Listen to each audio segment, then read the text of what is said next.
Hey, everybody. This is Maxine Taylor with another edition of Move Into the Magic. And once again, I have one of my favorite guests on the show, Dr. Rocco Errico, who is the founder and president of the Nura Foundation in Smyrna, Georgia. He is truly a gifted, brilliant speaker, and in my opinion, an expert on the Bible. He's gone back to the original Aramaic, and so he has the bottom line truth to share with us. And I'm not going to take more time on his credentials because I want to give him time to speak, because today, very timely topic, procreation, pro-life or pro-choice. What does the Bible say about that? And so, Rocco, welcome to Move Into the Magic. Please share with us. Start anywhere you want. Take it away. Well, of course, you brought out three controversial subjects. I mean, the church is involved, religious thought is involved, all kinds of things. And this goes way, way, way back in history. And this is what makes it very controversial. And then we have the problem of population involved in this too. So this is an enormous subject and very difficult to deal with. All I can tell you is what the scripture says, but it's up to people to decide what they want. I'm not here to tell people what they should do. All I'm telling is, what does the scripture say? And then it would be up to people to decide to make up their own mind. First of all, let's get to what the scriptures do say about procreation. Okay. The first time it was given, we find it in the very first chapter. We can't seem to get away from it, from the book of Genesis and the very first chapter. The first thing we need to realize is when we're reading the first chapter of Genesis, and God is involved as the creator of the heaven and the earth and everything we see, all the cosmic energies and all that is there. And then it comes to human beings. I mean, without having to go into the whole story of Genesis, but we get right to the point of human beings. And it's written in Hebrew, and it's also in the Aramaic. We did just a little bit of that last week. But what we're going to cover now is the last part of that verse, rather than let us make humankind our image and our likeness. I want to get to the last part of it where he says, which is so typically Semitic. This is Semitic thought. It's very Near Eastern and very Semitic, where God says, and I can see God, excuse me if I use a little drama here, but I can see God saying, be fruitful, multiply, fill the earth, yeah. Which is typical. I mean, that's what parents wish for their children. We have to put this whole episode of the creation story in its original setting in ancient Mesopotamia, or as we say in Hebrew, Bit Naharaim, which means the land between the rivers Euphrates and Tigris. And the whole ancient, today we would call it ancient Iraq, and a little bit of Turkey, because Turkey then later on owned some of that area. But in the ancient world, it was all ancient Mesopotamia, the Fertile Crescent that went down to the land of Canaan and into Egypt. It formed a crescent. Anyway, it is here where we get the first idea of be fruitful, multiply, fill the earth. In other words, God's blessing and sanction on procreation. But of course, the church takes that as, how dare you have a relationship and a protective relationship? You should be creating. Of course, the church isn't going to be responsible for the children you have. Of course. In other words, you have to feed them, you have to clothe them, you have to take care of them, you have to give them the education, you have to do all that. Oh, the church just says, make children, make children, make children, make children. That's the most ridiculous thing I've ever heard in my life. But they get it from this Hebrew and Aramaic understanding, because in the ancient world, they needed that. They needed that. And especially, and as I said last week, the Bible wasn't written to us. And let me be more specific. It was written to Israel. It was written to, when this was done, it was written to the Israelites. As far as we know, and that's what I'm stating, as far as we know, and scholarly opinion is that the scriptures didn't start the writing till around 1200 BCE or BC, 1200. So that means Israel was already here. Israel was already starting to conquer the land of Canaan and being settled in there. And that's when they started it. That's when we have the earliest writings of Scripture. But they weren't completed. It took about 1,000 years to complete the Scriptures. It covers about 1,000 years. But it's all for Israel. So naturally, and even the Torah was written for Israel, not for other nations. And when it says, thou shalt not kill, Israel was killing other people just like other people were killing Israel. It's still going on today, you see. Yeah. So, but that meant you don't kill a fellow Israelite when it says thou shalt not kill or commit murder. And I'm talking about what the scriptures, you got to keep in mind, this book was written to Israel. Yes. So what we have here then is, when this is stated, be fruitful, multiply, it was talking about Israel. Because I'm telling you, childbirth in the ancient world was very, very dangerous. And we lost mother and we lost children. I'm talking about in the ancient world. Yes. Today, of course, of our sciences and things we have today, we can do a lot of saving of women and of children. Talking about if they have a difficulty in pregnancy and, in childbirth. Yes. So this is why that was given there, to be fruitful and multiply. It wasn't meant to become a law that if you dare have any form of intimacy other than to have a child, that's how the church interprets it. Yes. Other than a child, then you commit a sin, which is ridiculous. It's no sin at all. It's natural, that God-given naturals in every human being to complete yourself, you see. So, and to be guided by this, it's the law of the body. It's the sexual laws in the body. And even when the Torah was made, it made sure that you kept it going. This is one reason why a man should not lie with another man, because it was to keep procreation going. But the way we interpret it today, like, oh my God, it's the sin of the world, but it's misunderstood, see, totally misunderstood. So there you have procreation.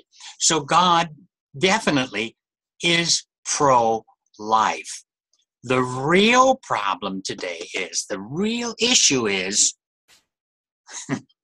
not just pro-life, but when does that life appear?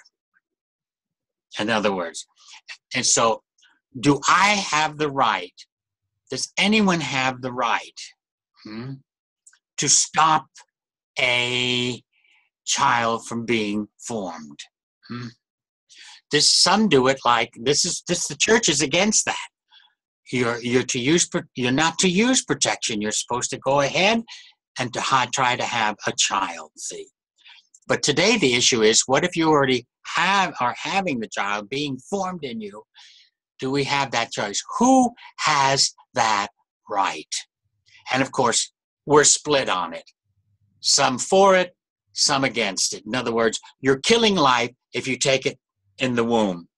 The scripture says absolutely nothing. Nothing about it. I had to be honest with you. That is, we're able to find anything about that. They would naturally be pro-life because life was indeed precious between wars and famine and earthquakes and all kinds of catastrophes that occurred in the ancient world, and floods. I mean, floods was a natural thing especially in Mesopotamia and that whole area. It was natural. So life was very precious. So no one thought of trying to stop a forming of having a child. Sure. This is an issue for us. The only thing I can honestly say to answer that is this, that God said to Adam and Eve, well, I shouldn't say that because there was no name. It just said male, female made he them. They had no names. I'm talking about in the first chapter.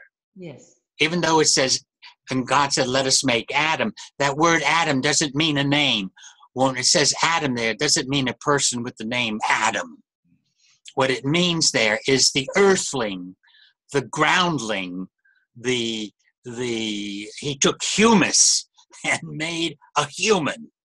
So really, it should be translated, let us make humans, our image and our likeness.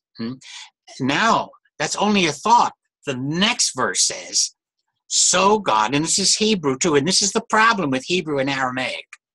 So God created the man, and right away we think male. Yes. And that's not, we gotta drop that out of our heads. That word term, because it means humanity. That God made this humanity. He said, let us create humanity, our image and likeness. So God created humanity. He created, here's the problem. He created him. So the minute I say him, what am I thinking? Male, right? Right. That's because in Aramaic and in Hebrew, there is no neuter. You cannot have an it. It's either going to be him or her. You understand what I'm saying? For the it. Yes. And it goes in English. We have neuter. We have neuters. We can say it. So it really should be translated, even though it says him, it should be translated. So God created humanity, it, because it is not gendered yet. Not gendered. To say it is gendered, the minute I say him, so created he, him, I made it gender. Yes. But that's because of Hebrew and Aramaic, because there is no neuter it. It's either him or her. I'm talking about language now. We're talking about language. That's why the very next verse, it says, when it says, so created he, if you translate it, so created he it, yes, meaning it's not differentiated yet. It's not male nor female. The next verse says, what? Male, female. The next phrase that follows it. So God created humanity, created he, it, male, female. Here's where gender comes in. You following me on that? Dang. The gender comes in now. But before that, we always read gender into it, and it's not there. It is not there. I'm talking about if you're going to read. We don't know how to read ancient languages. We don't know how to read because it says him, we automatically think, well, he made the male first. Yeah. Huh? He made that male first and then female. No. That's why it says the differentiation came in. It says male, female. He created the it, which is genderless, male, female. Now we have gender. Then he says, and they shall rule And they shall rule over the earth, over the winged creatures of the sky, over the whole thing. In other words, they have the authority. God left it to human beings. I'm speaking religiously now. Yes. That God left it to human beings to rule. Now we've got, and it says they shall rule, which is very, very fascinating. They means they have equal power to rule, which in culture has cut that out. We cut that out of culture. We put male here has the power to rule, female here. There is no, in power and in the image of God, there's total equality. Total. You can't even use the word inferior or superior. It is absolute equal power. So what am I saying this in regard to this? That it's up to the woman and the man to choose, since they have the power to rule. It is no sin. Church makes it up and says, oh, that's a sin if you do certain things. If you take that child. No, if the child is born and you take it, then you've committed murder. Right. But not until the child's born. But still, my point is that it is, I had it turned off, I don't know why it's on. My point is that it is absolutely up to the man and the woman. And when government gets in there, and when the nose of religious people get in there, it is none of their business. And for me to tell you what to do is not my business either. God said, and they will rule over the earth and the winged creatures. I'm just telling you what the scriptures say. Yes. That's it. But to me, it was left up to us. And look at how we're raping the earth.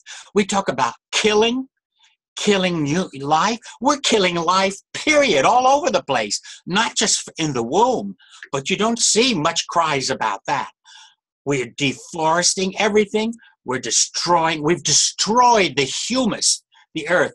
There's 3 things in the Hebrew scriptures that tell us when the earth will vomit us out. 3 things. Murder. That's why the first story there is Cain and Abel, and Cain murders his brother Abel. And what happens? He's vomited out of the land. He becomes a vagabond. The sin really starts with Cain and Abel, not with Adam and Eve. That's totally misunderstood. There's no such thing as sin for Adam and Eve. They disobeyed God by eating of that tree. But I wish I had time to get into that, but I don't want to get away from our subject. But this is the whole idea behind it, that the sin then was murder. Murder, there's 3 things that the earth will backfire on us. Murder and idolatry. Of course, this is Hebrew scripture, and naturally this was written for the Israelites. And when you find this a repeat in the book of Deuteronomy, it tells you very carefully about that, where the instructions about no idolatry and no murder, because the earth will vomit you out. And another thing is improper sexuality. It's all there in Deuteronomy. Remember, these were laws that were written later because Moses was after keeping the population going. To show you that when Onan, there's a story in there about Onan sleeping with his sister-in-law, Tamar. When he slept with her, it says when it came time to expel his seed. That's the Bible uses the word seed instead of semen, because they actually thought it was seed. They did. They thought it was seed, because like we plant seeds in the ground, they didn't understand how the human body worked in the male and the female. They thought the man literally planted the seed in the woman, and then it was up to God to bring the child. It took three: man, woman, and God. Man did the seed. It's just like when we put the seed in the earth and the water, God has to send the rain to bring the seed up to flourish, to produce. So that's what they thought. And when it says Onan pulled away and spilled the seed on the ground, then it says, and the Lord slew him. That's the very thing. It's not telling you the whole story. The Lord didn't slay him, which means later on, he became sick and he died. And they figure, how come he died? Oh, that's because he didn't raise up a child for his dead brother with his sister-in-law. Right. Because that was against it. You see what I'm saying here? That has to do with the culture. And they put that story in there so you would keep procreation going. Then, and because we don't have time for the whole story, because I see our time is almost closing on us. But then Tamar tricks Judah that's her father-in-law, to sleep with her. She tricks him, and I don't want to get into that story, but she tricks him. And there they go ahead, and they have a relationship. And they produce 2 boys. And he finds out, and he wants to burn her. And she says, well, the man who slept with me had these. And they were personal things that Judah owned. And so he could do it. She said, she's a righteous, because he should have kept up giving another son to Tamar to have a child, but he didn't do it. So she tricked him. She dressed up like a harlot on the side of the road, and so he slept with her. Oh. She wasn't the harlot, but she did it because she knew that her father-in-law wasn't going to try with his other son to have a child with her, because he didn't want another child of his dying, so he didn't know it. And they keep their face veiled. And so he had a relationship with her and had a child. Don't you see? And God didn't slay Judah. In fact, they had 2 sons. And it's mentioned in the genealogy. It's mentioned even in the genealogy in the New Testament in the Gospel of Matthew. So this is interesting. Yes. I mean to tell you, when it comes to scriptures and things like that, people don't know how to read it. They don't understand it. We use old teachings and our prejudices and our bias, and we read that into the scripture instead of reading it from the ancient world, the ancient customs, the language, and the background. And we don't read it from that, and we create these ridiculous things, and we condemn people. Let people choose from themselves. Oh. But don't tell me I'm committing a sin. Yes, yes, and yes. So glad to hear you say that. That is awesome. Let people choose, and don't accuse them of sinning. And keep it out of government. Come on. Keep it out of government. Government doesn't belong in sex. Government doesn't belong in the bedroom. Government does not belong in the bedroom. Doesn't belong in the bed. Get it out of the bed. Who do they think they are? It's because we have nosy people who want to direct everybody's life, control everybody's life, either by religion or by government or by rules or by any of these things, instead of seeing what is good for a person. They will rule over the earth together. As equals. And we have to be compassionate, loving, and understanding. Oh, what we just touched on today is just, as I always say, just a lick and a promise. Oh, but it was wonderful. It was wonderful.